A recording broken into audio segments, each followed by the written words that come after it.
বাংলাদেশে এসে কেউ বিএনপিকে মদদ দেবে সেই পরিস্থিতি এখন বিশ্বে নেই, এমন মন্তব্য করে আওয়ামী লীগের সাধারণ সম্পাদক ওবায়দুল কাদের বলেছেন, সন্ত্রাসী কর্মকাণ্ড করতে দলটি আবারও রাজপথে নামলে মোকাবিলার জন্য প্রস্তুত আছে আওয়ামী লীগ। সোমবার ধানমন্ডিতে সংবাদ সম্মেলনে তিনি আরও বলেন, উপজেলা নির্বাচনে দলীয় নির্দেশনা অমান্যকারীদের শাস্তি পেতে হবে।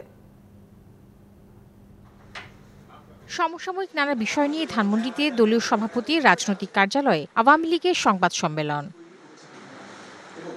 এতে দলের সাধারণ সম্পাদক ওবায়দুল কাদের বলেন, আওয়ামী লীগের পালিয়ে যাবার কোনো ইতিহাস নেই, তাদের শক্তি এদেশের জনগণ, আর বিএনপিকে ভুগতে হবে নেতিবাচক রাজনীতির কারণে।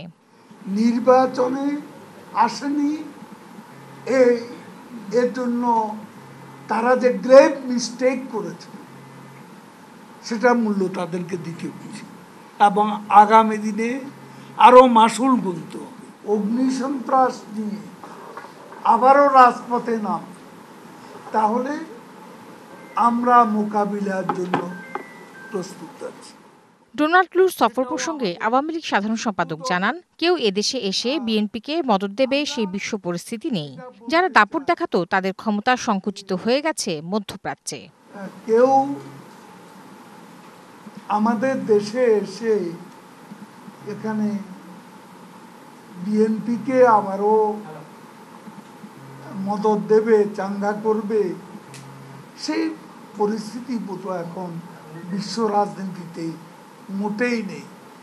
এবং যারা এ দাপটটা দেখাবে তাদের দাপট দেখানোর ক্ষমতাটা মধ্যপ্রাচ্যেই সংকুচিত হয়ে। উপজেলা নির্বাচনে দলীয় নির্দেশনা অমান্যকারী মন্ত্রী এমপিদের জন্য ভবিষ্যতে বড় শাস্তি অপেক্ষা করছে বলেও হুঁশিয়ারি দেন ওবায়দুল কাদের। ৭৩ জন এমপিকে মনোনয়ন দেন, ২৫ জন মিনিস্টারকে ক্যাবিনেট থেকে বাদ দিয়েছে, শাস্তিটা অনেক হবে। Tahsina Jesy, DBC news, Dhaka.